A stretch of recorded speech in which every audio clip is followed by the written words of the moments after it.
28ಕ್ಕೆ 28 ಕ್ಷೇತ್ರಗಳನ್ನು ಗೆಲ್ಲಬೇಕು ಅಂತೇಳಿ ರಾಜ್ಯದಲ್ಲಿ ಈ ಬಾರಿ ಬಿಜೆಪಿ ಮತ್ತು ಜೆಡಿಎಸ್ ಹೊಂದಾಣಿಕೆಯನ್ನು ಮಾಡಿಕೊಂಡಿರುವಂಥದ್ದು, ಮೈತ್ರಿಯನ್ನು ಮಾಡಿಕೊಂಡಿರುವಂಥದ್ದು. ಆದರೆ ಕೆಲವು ಕ್ಷೇತ್ರಗಳಲ್ಲಿ ಸಮನ್ವಯತೆಯ ಕೊರತೆ ಈ ಮೈತ್ರಿ ನಾಯಕರುಗಳಿಗೆ ಕಾಡ್ತಾ ಇದೆ.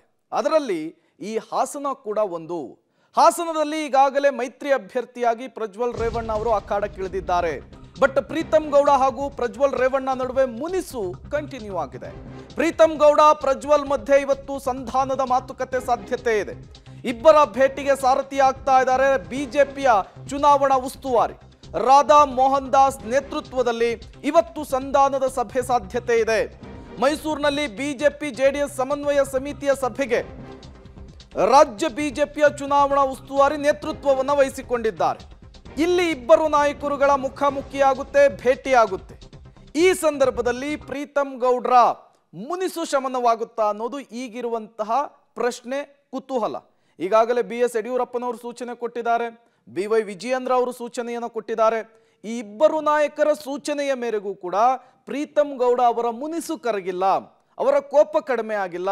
ಸಹಜವಾಗಿಯೇ ಇದು ಮೈತ್ರಿ ಅಭ್ಯರ್ಥಿ ಪ್ರಜ್ವಲ್ ರೇವಣ್ಣ ಅವರಿಗೆ ಟೆನ್ಷನ್ ಅನ್ನು ಜಾಸ್ತಿ ಮಾಡ್ತಾ ಇದೆ. ಪ್ರಧಾನಿ ನರೇಂದ್ರ ಮೋದಿ ಅವರು ಅಮಿತ್ ಶಾ ಅವರಿಗೆ, ಮಾಜಿ ಪ್ರಧಾನಿ ದೇವೇಗೌಡರು ಅಮಿತ್ ಶಾ ಮತ್ತು ಪ್ರಧಾನಿ ನರೇಂದ್ರ ಮೋದಿ ಅವರಿಗೂ ಕೂಡ ಈ ಕುರಿತಂತೆ ದೂರನ್ನ ಕೊಟ್ಟಿದ್ರು. ಆದರೂ ಕೂಡ ಯಾವುದೇ ಫಲ ಸಿಕ್ಕಿಲ್ಲ. ಈ ಬೆನ್ನಲ್ಲೇ ಬಿಜೆಪಿಯ ಚುನಾವಣಾ ಉಸ್ತುವಾರಿ ಇವತ್ತು ಇವರಿಬ್ಬರ ನಡುವೆ ಸಂಧಾನದ ಮಾತುಕತೆಗೆ ಮುಂದಾಗ್ತಾ ಇದ್ದಾರೆ. ಅದು ಫಲಪ್ರದವಾಗುತ್ತಾ, ಫಸಲನ್ನ ಕೊಡುತ್ತಾ? ಅದು ಈಗಿರುವಂತಹ ಕುತೂಹಲ, ಸಹಜವಾದಂತಹ ಪ್ರಶ್ನೆ. ಇದೇ ವಿಚಾರಕ್ಕೆ ಸಂಬಂಧಪಟ್ಟಂತೆ ಮತ್ತಷ್ಟು ಡೀಟೇಲ್ಸ್ ಅನ್ನು ಕೊಡ್ತಾರೆ ನಮ್ಮ ಪ್ರತಿನಿಧಿ KP ನಾಗರಾಜ್. ನೇರ ಸಂಪರ್ಕದಲ್ಲಿ ಜಾಯಿನ್ ಆಗಿದ್ದಾರೆ. KP ನಾಗರಾಜ್, ತೀವ್ರ ಕುತೂಹಲ ಕಾರಣವಾಗ್ತಾ ಇದೆ ಹಾಸನದಲ್ಲಿ ಆಗ್ತಾ ಇರುವಂತಹ ಬೆಳವಣಿಗೆಗಳು. ಈಗಾಗಲೇ BS ಯಡಿಯೂರಪ್ಪನವರು, ವಿಜಯೇಂದ್ರ ಅವರು ಇಬ್ಬರ ನಡುವೆ ಸಂಧಾನ ಮಾಡಲಿಕ್ಕೆ ಮುಂದಾಗಿದ್ರು, ಅದು ಫಲ ಕೊಡಲಿಲ್ಲ. ಮಾಜಿ ಪ್ರಧಾನಿ ದೇವೇಗೌಡರು ಪತ್ರವನ್ನು ಬರೆದ್ರು ಅಮಿತ್ ಶಾ ಮತ್ತು ಪ್ರಧಾನಿ ನರೇಂದ್ರ ಮೋದಿಗೆ, ಅದು ಕೂಡ ಸಕ್ಸಸ್ ಆಗಿಲ್ಲ. ಈ ಬೆನ್ನಲ್ಲೇ ರಾಜ್ಯ ಬಿಜೆಪಿಯ ಚುನಾವಣಾ ಉಸ್ತುವಾರಿ ಇವರಿಬ್ಬರ ಮುನಿಸನ್ನ ಶಮನ ಮಾಡುವಂತಹ ನಿಟ್ಟಿನಲ್ಲಿ ಒಂದು ಸಂಧಾನದ ಸಭೆಗೆ ಮುಂದಾಗ್ತಾ ಇದ್ದಾರೆ. ಎಷ್ಟು ಗಂಟೆಗೆ ಸಭೆ ಇದೆ? ಇಲ್ಲಿ ಪ್ರೀತಂ ಗೌಡ್ರ ಈ ಅಸಮಾಧಾನ ಸರಿ ಹೋಗಬಹುದಾ ಅಂತ ಹೇಳಿ KP ನಾಗರಾಜ್. ಪ್ರಮುಖವಾಗಿ ಕಳೆದ 2-3 ದಿನಗಳಿಂದಲೂ ಕೂಡ ಪ್ರೀತಂ ಗೌಡ ಮೈಸೂರಿನಲ್ಲೇ ಇರುವಂಥದ್ದು.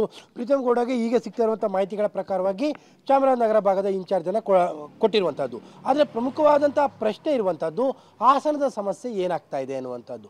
ಈ ದೃಷ್ಟಿಯಿಂದಾಗಿ ಇವತ್ತು ಬೆಳಗ್ಗೆ 10:30ಕ್ಕೆ ಪ್ರಮುಖವಾದಂಥ ಸಭೆ ರಾಧಾ ಮೋಹನ್ ದಾಸ್ ಅವರ ನೇತೃತ್ವದಲ್ಲಿ ಮೈಸೂರಿನಲ್ಲಿ ನಡೆಯುತ್ತೆ. ಅದು ಸಂಧಾನ ಸಭೆ ಅನ್ನುವಂಥ ಹೆಸರಿನಲ್ಲಿ ಇಲ್ಲ, ಅದು BJPಯ ಕಾರ್ಯಕರ್ತರ ಸಮಾವೇಶದ ಹೆಸರಿನಲ್ಲಿ. ಆ ಸಮಾವೇಶಕ್ಕೆ ರಾಧಾ ಮೋಹನ್ ದಾಸ್ ಅವರೇ ಇವತ್ತು 10:00ಗೆ ಮೈಸೂರಿಗೆ ಬರ್ತಾ ಇದ್ದಾರೆ. ಆ ಒಂದು ಸಭೆಯಲ್ಲಿ ಪ್ರೀತಂ ಗೌಡ ಕೂಡ ಇರ್ತಾರೆ. ಬಹುತೇಕ ಇವತ್ತಿನ ಈ ಒಂದು ಸಭೆಯ ಸಂದರ್ಭದಲ್ಲಿ ಪ್ರಜ್ವಲ್ ರೇವಣ್ಣ ಕೂಡ ಮೈಸೂರಿಗೆ ಬರುವಂತಹ ಸಾಧ್ಯತೆಗಳಿದ್ದಾವೆ. ಅವರು ಬರದೇ ಇದ್ರೂ ಕೂಡ ರಾಧಾ ಮೋಹನ್ ದಾಸ್ ಏನನ್ನ ವಿಚಾರವನ್ನು ಡೆಲಿವರ್ ಮಾಡಬೇಕೋ ಪ್ರೀತಂಗೆ ಆ ಎಲ್ಲ ವಿಚಾರವನ್ನು ಇವತ್ತು ಖುದ್ದಾಗಿ ಡೆಲಿವರ್ ಮಾಡುವಂತಹದ್ದು ಸ್ಪಷ್ಟ. ಯಾಕಂದ್ರೆ ಮೈತ್ರಿಯ ಧರ್ಮದ ವಿಚಾರದಲ್ಲಿ ಒಂದು ಕ್ಷೇತ್ರದಲ್ಲಿ ಮೈತ್ರಿಯ ಧರ್ಮದ ನಿಯಮಗಳು ಹಾಳಾಗ್ಬಿಟ್ರೆ ಅದರ ಎಫೆಕ್ಟ್ ಬೇರೆ ಬೇರೆ ಕ್ಷೇತ್ರಗಳಿಗೆ ಆಗುವಂತಹದ್ದು ಸಹಜವಾಗಿರುತ್ತೆ. ಅದಕ್ಕೆ ಅವಕಾಶವನ್ನ ಬಿಜೆಪಿ ಕೊಡೋದಕ್ಕೆ ಸಿದ್ಧವಾಗಿಲ್ಲ. ಒಂದು ಕ್ಷೇತ್ರ ಆಗಲಿ ಯಾವುದೇ ಆಗಲಿ ಯಾವುದೇ ತಪ್ಪು ಮೈತ್ರಿಯ ವಿಚಾರದಲ್ಲಿ ಆಗಬಾರ್ದು. ಅದರಲ್ಲೂ ಹಾಸನದ ವಿಚಾರದಲ್ಲಿ ಏನಾದರೂ ಆ ಥರದ ಒಂದು ತಪ್ಪುಗಳಾಗ್ಬಿಟ್ರೆ ಅದು ಭವಿಷ್ಯದ ದೃಷ್ಟಿಯಿಂದಲೂ ಕೂಡ ಬಹಳ ದೊಡ್ಡ ಮಟ್ಟದ ಎಫೆಕ್ಟ್ ಆಗುತ್ತೆ ಅನ್ನುವಂಥದ್ದು ಬಿಜೆಪಿಗೆ ಸ್ಪಷ್ಟವಾಗಿ ಅರಿವಿದೆ. ಈ ಕಾರಣಕ್ಕೋಸ್ಕರವಾಗಿ ಖುದ್ದು ರಾಧಾ ಮೋಹನ್ ಅವರೇ ಇವತ್ತು ಮೈಸೂರಿಗೆ ಆಗಮಿಸ್ತಾರೆ. ಆಗಮಿಸಿ ಮೊದಲು ಆರಂಭದಲ್ಲಿ ಪ್ರೀತಂ ಗೌಡ ಜೊತೆಯಲ್ಲಿ ಮಾತುಕತೆಯನ್ನು ನಡೆಸಿ ತದನಂತರದಲ್ಲಿ ಪ್ರಜ್ವಲ್ ಅವರನ್ನು ಕೂಡ ಇಲ್ಲಿಗೆ ಕರೆಸಿಕೊಂಡು ಮಾತನಾಡುವಂಥ ಸಾಧ್ಯತೆಗಳೇ ಹೆಚ್ಚಿದೆ. Prem. Okay, thank you KP Nagaraj ತಮ್ಮೆಲ್ಲ ಮಾಹಿತಿಗಾಗಿ. ಇವತ್ತು ಮೈಸೂರಿನಲ್ಲಿ ಮಹತ್ವದ ಸಭೆ ಇದೆ ಹಾಸನದ ವಿಚಾರಕ್ಕೆ ಸಂಬಂಧಪಟ್ಟಂತೆ. ಇಲ್ಲಿ ರಾಜ್ಯ ಬಿಜೆಪಿಯ ಚುನಾವಣಾ ಉಸ್ತುವಾರಿ ಪ್ರೀತಂ ಗೌಡ್ರಿಗೆ ಸಹಜವಾಗಿಯೇ ಒಂದಿಷ್ಟು ಸಲಹೆಗಳನ್ನು ಕೊಡುವಂತಹ ಸಾಧ್ಯತೆ ಇದೆ. ಹಾಸನದಲ್ಲಿ ಪ್ರೀತಂ ಗೌಡ ಪ್ರಜ್ವಲ್ ಮುನಿಸಿಗೆ ಕಾರಣ ಏನು? ಪ್ರೀತಂ ಗೌಡ ಜೊತೆಗೆ ನಾನು ಮಾತನಾಡಿದ್ದೇನೆ, ಮೈಸೂರು ಚಾಮರಾಜನಗರ ಜವಾಬ್ದಾರಿಯನ್ನು ಕೂಡ ಕೊಟ್ಟಿದ್ದೇವೆ, ಎಲ್ಲವೂ ಕೂಡ ಸರಿ ಹೋಗುತ್ತೆ ಅಂತ ಹೇಳಿ ಬಿಜೆಪಿಯ ರಾಜ್ಯಾಧ್ಯಕ್ಷರಾಗಿರುವಂತಹ BY ವಿಜಯೇಂದ್ರ ಅವರು ಹೇಳಿದ್ದಾರೆ. ಹಾಸನದಲ್ಲಿ ಪ್ರೀತಂ ಗೌಡ ಮುನಿಸಿನ ವಿಚಾರಕ್ಕೆ ಸಂಬಂಧಪಟ್ಟಂತೆ ವಿಜಯೇಂದ್ರ ಅವರು ಮಾತನಾಡಿದ್ದಾರೆ. ಅವರು ಎಲ್ಲವೂ ಕೂಡ ಸರಿ ಹೋಗುವಂತಹ ವಿಶ್ವಾಸದ ಮಾತುಗಳನ್ನು ಆಡಿರುವಂಥದ್ದು. ಬೆಳಗ್ಗೆನೂ ಕೂಡ ನಾನು ದೂರವಾಣಿ ಮುಖೇನ ಪ್ರೀತಮ್ ಗೌಡರು ಮಾತನಾಡಿದ್ದೇನೆ. ಪ್ರೀತಮ್ ಗೌಡ ಅವರ ರಾಜ್ಯದ ಪ್ರಧಾನ ಕಾರ್ಯದರ್ಶಿ ಇದ್ದಾರೆ. ಮೈಸೂರು ಮತ್ತು ಚಾಮರಾಜನಗರ ಲೋಕಸಭಾ ಕ್ಷೇತ್ರದ ಜವಾಬ್ದಾರಿನೂ ಕೂಡ ನಾವು ಕೊಟ್ಟಿದ್ದೇವೆ.